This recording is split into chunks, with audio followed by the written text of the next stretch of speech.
C'est un devoir de mémoire et de respect vis-à-vis de vos ancêtres et vis-à-vis des Congolais en général. Je m'adresse à vous, Général Kabila.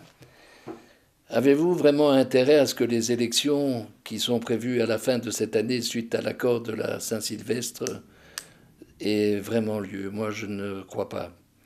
Je n'y crois pas du tout. Vous n'avez aucun intérêt à ce que ces élections se produisent, puisque vous ne pouvez pas, en vertu de l'article 220 de la Constitution, vous présenter aux élections, tout le monde le sait.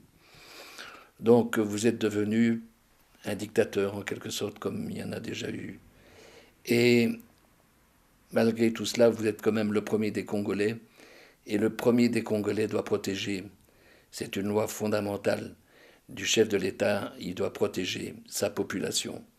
Qu'en avez-vous fait? Absolument rien. Mieux que cela, vous accordez des contrats à qui mieux à des multinationales. Les contrats sont signés à Kinshasa. On octroie des terrains, des propriétés. Et qu'est-ce que vous faites avec ça? Eh bien, les multinationales exproprient elles-mêmes des Congolais qui sont obligés de quitter leur maison, leur territoire. Et là, on se trouve devant une situation qui s'explique un peu. Suivez bien mon raisonnement. L'ensemble des minerais de toute nature du territoire congolais représente 21 000 milliards d'euros. Je voudrais que les Congolais le sachent bien. 21 000 milliards d'euros, c'est-à-dire 10 fois le produit intérieur brut du continent africain. Autre comparaison, ce même montant représente 45% du produit intérieur brut de la planète entière, du monde entier, sur un an. Alors, je m'adresse à vous, Général Kabila, vous qui signez des contrats à Kinshasa et qui permettez à des sociétés multinationales de pouvoir exproprier par-ci, par-là pour pouvoir exploiter les minerais, avec toutes les conséquences néfastes que l'on connaît à propos des populations, les populations qui sont martyrisées, les populations qui sont poursuivies, etc.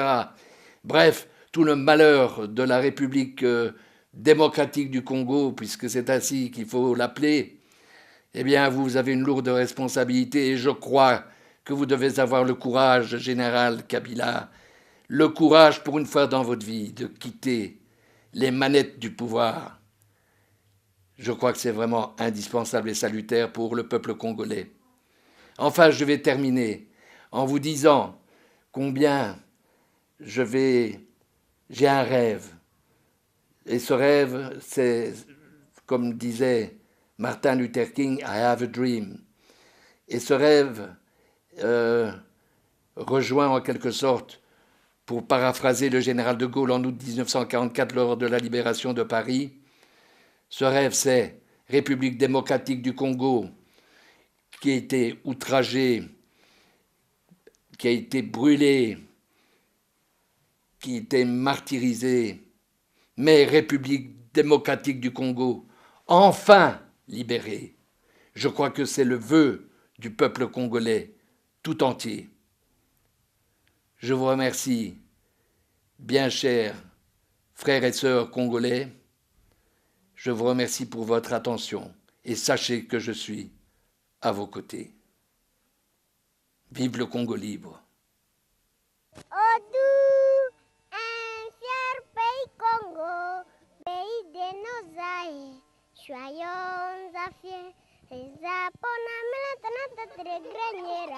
oh doux, que vive à jamais la prochaine du Congo, un vieux dans la paix, des bouts congolais, unis dans les sons, unis par les sons pour l'Inde, pandassé, des sons d'offre, rontan courbé, un poulet, prenons les plus belles là, dans la paix, on peut pas dans les labés, nous voterons, respect, frivo, voix dans la paix, citoyen, Antonin, ni message.